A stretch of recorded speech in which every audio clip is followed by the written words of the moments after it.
Thank you, Mr. Speaker. Today I'd like to address the good, the bad, and the ugly in this bill.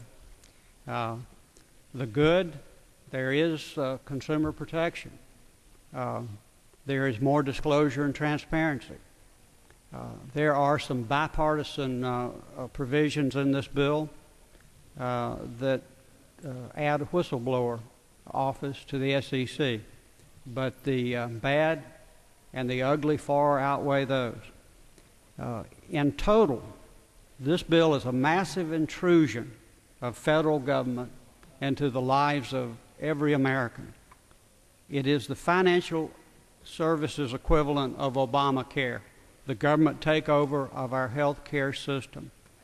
If finally enacted, it will move us further towards a managed economy with the federal government making decisions that have been and should stay in the hands of individuals and private businesses.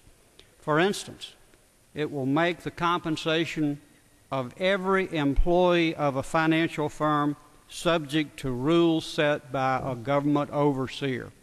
Can you imagine anything as basic as what an employer pays an employee controlled by a federal bureaucrat in Washington? It even applies to clerical employees. Government regulators would be empowered to seize and break up even healthy firms they decide are systemic risk, and even appoint new management to run these private companies. As I said on the floor earlier today, this bill will institutionalize AIG-type bailouts of creditors and counterparties and saddle taxpayers with the losses resulting from out-of-control risk-taking by Wall Street institutions, gamblers. My colleagues on the other side of the aisle will tell you this bill does not include a bailout fund. They're wrong. As I explained earlier, here it is, laid out. You can lend money to a failing company. Now, how do you get money back from a failing company? You can purchase their assets. You can guarantee their obligations. You can sell or transfer their assets. It's there. And what does this cost? As I explained earlier, the FDIC can borrow up to 90% of a firm's asset. That's $2 trillion in the case of Bank of America alone. They could borrow $2.1 trillion in that case alone. That's a bailout fund, period. Not only will it make bailouts permanent, it will empower government employees to go around settle bankruptcy law and so-called resolutions done behind closed doors with unequal treatment of creditors at the whim of politically influenced government officials.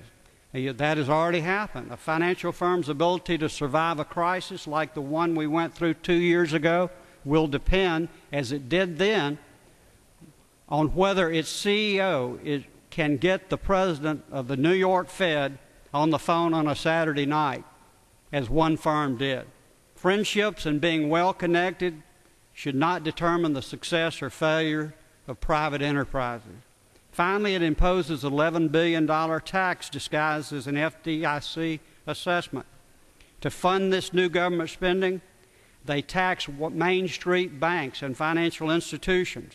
They raise their FDIC premiums, even though those premiums would go to bail out Wall Street firms, not save depositors, as the system was designed to. Mr. Speaker, if you voted against this bill on the floor, if you voted it in committee, you need to vote for it. If you voted against it, you need to vote against it again, because it's even worse than when it came out of the House. We've seen the anger and frustration generated by the injustice of too big to fail bailouts. We've seen the folly of implied guarantees, as with Fannie and Freddie. We've seen time after time the failure of government-run schemes to create jobs and grow the real economy. Nevertheless, here the majority party is again, doing the same thing over and over, blindly hoping that suddenly this time they'll get a different result. Well, you're right. The American people are demanding a different result. And in a series of recent elections, they've told incumbents to go home and spend their own money, not theirs, not the taxpayers.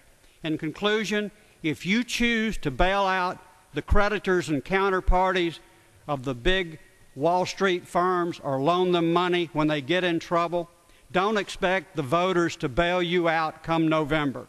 With that, I yield back the balance of my time.